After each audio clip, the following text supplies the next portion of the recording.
Las historias, las primicias, los personajes, los deportes. Inicia la tarde con Meridiano Blue. Dirige Ricardo Ospina. Seguimos con ustedes, es un gusto seguir acompañándolos. Estamos en Meridiano Blue. Hoy es martes 10 de febrero. Saludo a quienes a esta hora siguen con nosotros en Ditu y en el canal de YouTube de Blue Radio. Con muchas noticias que hoy pasan por la ola invernal, pasa por el Consejo de Ministros que lidera a esta hora el presidente Gustavo Petro desde Montería y pasa por los desarrollos de las imputaciones de cargos contra el presidente de Ecopetrol, Ricardo Roa. A propósito, primer pronunciamiento del presidente Gustavo Petro hace algunos minutos. Pero comenzamos con noticia urgente desde Cali, un atentado sicarial en el norte de la capital del Valle del Cauca. ¿Qué detalles se conocen? Hugo Mario Palomar. Ricardo, sucedió a las afueras de una compraventa de vehículos en plena avenida Vázquez Cobo con calle 30 frente a la sede social del Deportivo Cali. Dos hombres armados llegaron disparando a un hombre en medio de clientes y trabajadores de este establecimiento en una hora de alto tráfico. La víctima, identificada como John Jairo Moreno Rodríguez, quedó tendida en el andén. Se investigan los móviles de este crimen. El coronel Javier Martín, comandante de la policía, comandante operativo de la policía de Cali, aseguró que ya hay personas capturadas. En una oportuna y muy rápida reacción de nuestras unidades de policía en el sector, se logra la captura de 2 personas, las cuales portaban 2 armas de fuego y se movilizaban en una motocicleta. Este hecho está siendo investigado por la Fiscalía de la Nación y nuestra Policía Judicial. La avenida Vázquez Cobo permanece cerrada, está acordonada, por eso hay gran congestión vehicular en esa zona cerca del sector Chipichapa, en el norte de Cali. Ricardo. Hugo Mario, gracias. Vamos ahora a Montería. Sigue hasta ahora el Consejo de Ministros, liderado por el presidente Gustavo Petro, buscando medidas para superar la grave crisis por las inundaciones. Se desbordaron 3 ríos que tienen inundados a 24 de los 30 municipios del departamento de Córdoba. Hay pronunciamientos del gobierno, hay toque de queda en varios barrios de la ciudad de Montería. Allí está la enviada especial de Blue Radio, Jessica Gutiérrez. Ricardo, buenas tardes. Los saludo desde el Centro de Convenciones de Montería, Córdoba, donde hace pocos minutos se retomó el Consejo de Ministros. Cabe recordar que esta sesión estaba prevista para iniciar a las 10 de la mañana, sin embargo, el presidente Gustavo Petro llegó sobre el mediodía. Uno de los primeros en llegar fue el ministro de Salud, Guillermo Alfonso Jaramillo, quien se refirió a una de las mayores preocupaciones tras las inundaciones y es la posible propagación del dengue por el agua estancada. Escuchemos. Corresponde de que estemos atentamente ahora a no dejar que estas aguas que llegaron pero que se van a estancar comiencen a ser las zonas de cultivo de larvas que posteriormente pues van a desplegar más inconvenientes y más problemas. Ricardo, también llegó al Centro de Convenciones el ministro del Interior, Armando Benedetti, quien aseguró que es necesario reactivar la emergencia económica y que de no lograrse se estaría evaluando la presentación de un nuevo decreto. Escuchemos. Bueno, vamos a ver, ese es un tema que, un timing, por así decirlo, que el presidente tiene que determinar y estaremos prestos a lo que él decida.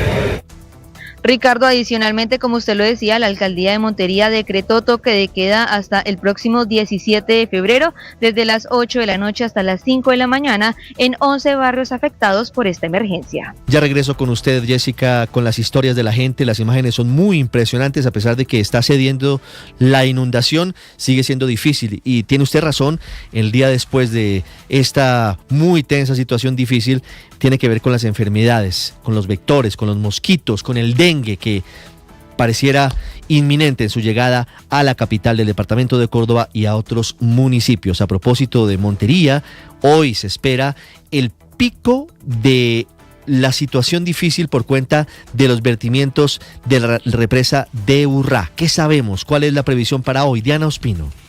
Pues Ricardo, buenas tardes. A pesar de la retirada que en las últimas horas ha tenido las aguas del río Sinú sobre lo que antes era tierra seca en Montería, la corriente podría volver a replegarse ante las crecientes que se esperan la tarde de hoy como efecto de las aguas concentradas en la cuenca alta por el frente frío que pasó el fin de semana. Pero a esto, Ricardo, se suma que el IDEAN está alertando que seguirán las lluvias en Córdoba hasta el viernes por lo menos, ya no por el frente frío, sino por una vaguada monzónica. Así lo expresa el meteorólogo del IDEAN, José David Garavito. la franja occidental y sur del departamento de Córdoba se mantendrán algunas precipitaciones entre ligeras y moderadas, manteniendo pues estos acumulados de precipitación moderados en estos sectores, especialmente lo que es al sur occidente de Córdoba, las inmediaciones del municipio de Tierra Alta y pues en la represa de Urrá. Entre tanto, desde Barranquilla, Ricardo, se siguen recogiendo ayudas que serán enviadas esta tarde hacia Córdoba. Ya hay 15 toneladas de ayuda recolectadas. Unas 6 minutos. A esta hora, hablando de las inundaciones, la Procuraduría lidera reuniones con el gobierno y delegados de Urrá, justamente para evaluar riesgos de nuevas inundaciones. Laura Olarte. Ricardo, buenas tardes. La Procuraduría General de la Nación convocó a reunión de urgencia para establecer qué medidas han asumido las autoridades para atender la emergencia, por lo que a esta hora se realiza una reunión privada para analizar la emergencia que se vive en el país tras las lluvias atípicas en Colombia. Frente a este panorama, la Procuraduría se encuentra reunida con el Ministro de Hacienda, el Ministerio de Minas y Energía, con directivos de la Central Hidroeléctrica de Urrá, también la Superintendencia de Servicios Públicos y la Unidad Nacional para la Gestión de Riesgo de Desastres, con el fin de evaluar operaciones en el embalse de Urrá ante el actual escenario climático. Durante el encuentro se está evaluando el riesgo de inundaciones en la cuenca del río Sinú, así como la forma en que se están regulando los caudales del embalse para evitar afectaciones agua abajo. Cambiamos de tema, hablamos de las imputaciones de cargos contra el presidente de Ecopetrol, Ricardo Roa. Digo imputaciones porque son dos distintas. Ya hay fecha para la imputación de cargos por presunto tráfico de influencias vinculado con el apartamento 901. Será el próximo 11 de marzo. A propósito, se acaba de conocer el primer pronunciamiento del presidente Gustavo Petro sobre este escándalo, pronunciamiento muy duro del presidente contra la fiscal general Luz Adriana Camargo y muy duro contra la Corte Suprema de Justicia. Caterina Ávila. Ricardo, buenas tardes. El presidente Gustavo Petro salió en defensa del presidente de Ecopetrol, Ricardo Roa, a quien la Fiscalía le imputará cargos por la presunta comisión del delito de violación de topes electorales. Esto en el marco de la campaña Petro Presidente de 2022. El mandatario aseguró que todo se trata de una estrategia para sacarlo del poder. Ahora tenemos la Fiscalía. Nosotros no tenemos sobre topes. Punto. Yo he mirado esa contabilidad para arriba y para abajo y sé lo que la podredumbre que hicieron el Consejo Nacional Electoral. No hablo de más, pero nosotros no tenemos sobretopes. Y el que esté iniciándose un proceso penal por lo mismo significa que quieren ir por la cabeza del presidente, no de Roa. Y entendámoslo. Y eso se hace desde la cúpula máxima de la Fiscalía, no una fiscal por ahí.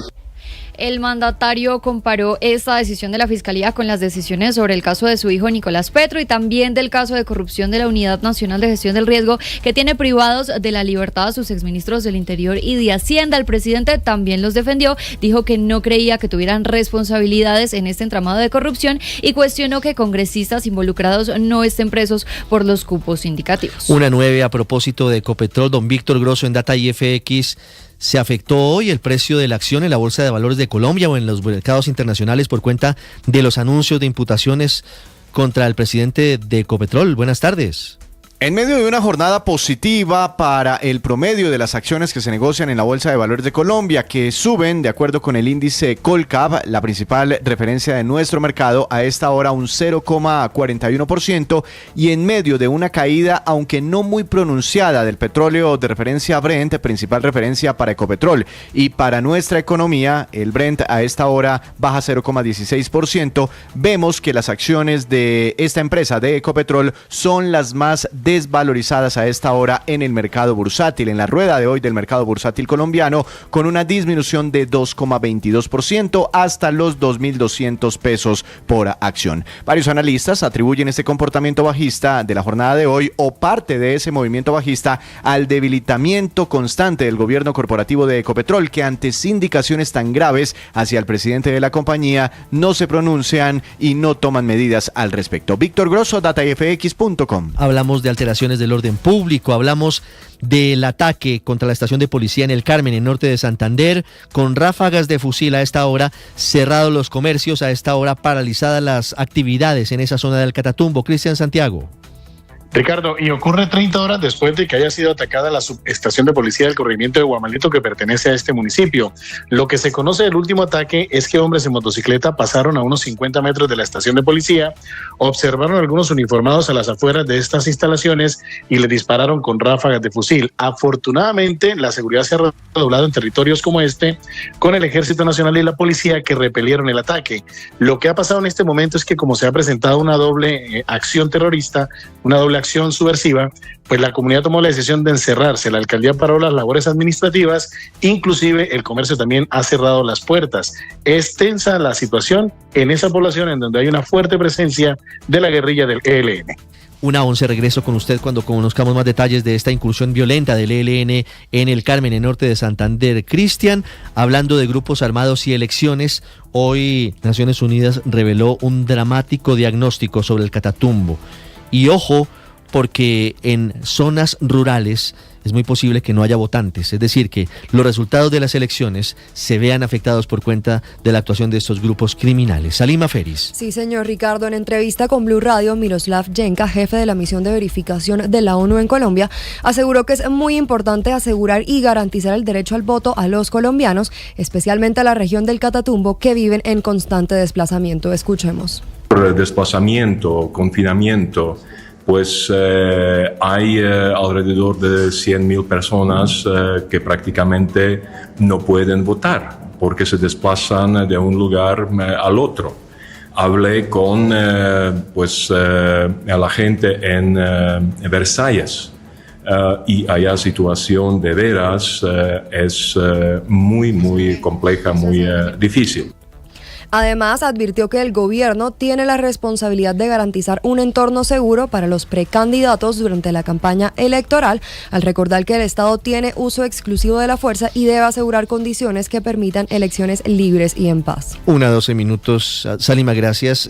El adagio popular dice, tras del ladrón bufón. Hoy el Frente Domingo Laín Sáez del ELN expide un comunicado reconociendo que ellos mataron a 2 de los escoltas del senador Jairo Castellano la semana pasada en Fortul. Pero es que dicen y se justifican de manera absurda en que lo hicieron porque ellos no pararon en un retén y entonces que les piden que paren porque si no los matan. Calculen el nivel de cinismo de los criminales del ELN, que están además usando a civiles para poner cargas explosivas en el departamento de Arauca. Stephanie Valencia. Buenas tardes, esto ocurrió en el sector de Caranal, en el municipio de Fortul, en el departamento de Arauca. A través de un dron de inteligencia militar, el Ejército Nacional está denunciando cómo el ELN está utilizando a la población civil para cometer atentados terroristas.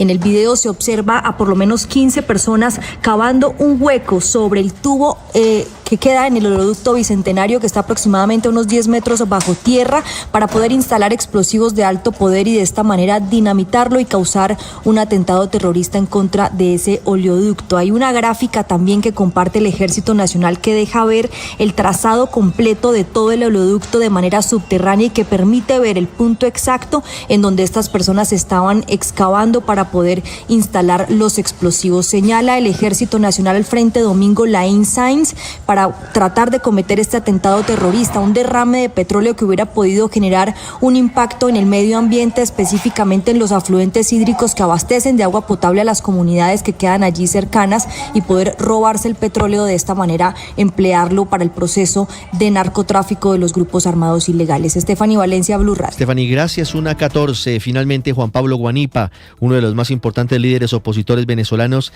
está en casa por cárcel, está en su casa en Maracaibo, capital del estado Zulia, con restricciones. El régimen de Delcy Rodríguez no le ha permitido recuperar plenamente su libertad, pero él ya se encontró con sus hijos muy cerca de la frontera con Colombia. Santiago Martínez. Hola, sí, poco antes del mediodía de este martes, el dirigente opositor Juan Pablo Guanipa llegó a su casa en Maracaibo, donde cumplirá la medida de casa por cárcel. Guanipa, recordemos, había sido excarcelado el pasado domingo alrededor de la 1 de la tarde, pero luego ese mismo día, antes de la medianoche, fue detenido otra vez, alegando a las autoridades incumplimiento de medidas cautelares. Su hijo Ramón agradeció el apoyo del gobierno de Estados Unidos en el caso de su padre y de todos los presos políticos, un caso que desde el chavismo solamente se ha pronunciado el ministro Diosdado Cabello. Entonces ya no son 897, sino 896, porque una persona fue detenida. nuevamente por violar las condiciones sobre las cuales fue liberado, llamando pues a la calle, llamando, este país quiere paz. En la oposición, el diputado Enrique Capriles Radonsky rechazó lo ocurrido con Juan Pablo Guanipa, pero a la vez confía en que la ley de amnistía lo beneficie. A todo luce es una arbitrariedad inaceptable. Yo espero que específicamente el caso de Juan Pablo sea beneficiado por la ley de amnistía y de una vez por todas se cierre su causa. Por cierto, hablando de la ley de amnistía, la sesión parlamentaria de hoy martes, donde se preveía que fuese aprobada, fue suspendida, por lo cual esa aprobación podría quedar para el jueves 12 de febrero. 1:16 en más noticias del mundo. Desarrollos del caso terrible del depredador sexual Jeffrey Epstein. Hablamos de la crisis que se agrava en Cuba por falta de combustible, ahora por cortes de energía y por la historia de un depredador sexual que tiene mucho que ver con Francia y que también actuó en Colombia. Noticias del mundo con César Moreno. Hola, muy buenas tardes. El abogado de Ghislaine Maxwell, la cómplice y colaboradora del depredador sexual fallecido Jeffrey Epstein durante décadas, pidió que se indulte a su clienta para que pueda hablar con total honestidad y explicar por qué el presidente Donald Trump, antiguo amigo de Epstein, no está implicado en el caso de abuso sexual de menores. Maxwell se acogió a la quinta enmienda de la Constitución de los Estados Unidos que protege el derecho de un acusado a no declarar contra sí mismo en la investigación que lleva a cabo el Comité de Supervisión de la Cámara de Representantes y se negó a responder preguntas. La acusada, que cumple una condena de 21 años de cárcel por su participación en la red de tráfico sexual de Epstein, dijo en resumen que si Trump la indultaba, ella contaba todo y dejaba limpio, sin ninguna conexión con el caso Epstein, a Trump y al expresidente Bill Clinton. Cuba sufre hoy eternos y angustiantes apagones en todo su territorio, cortes que llegarán a dejar simultáneamente sin corriente a más de un 64% de la isla.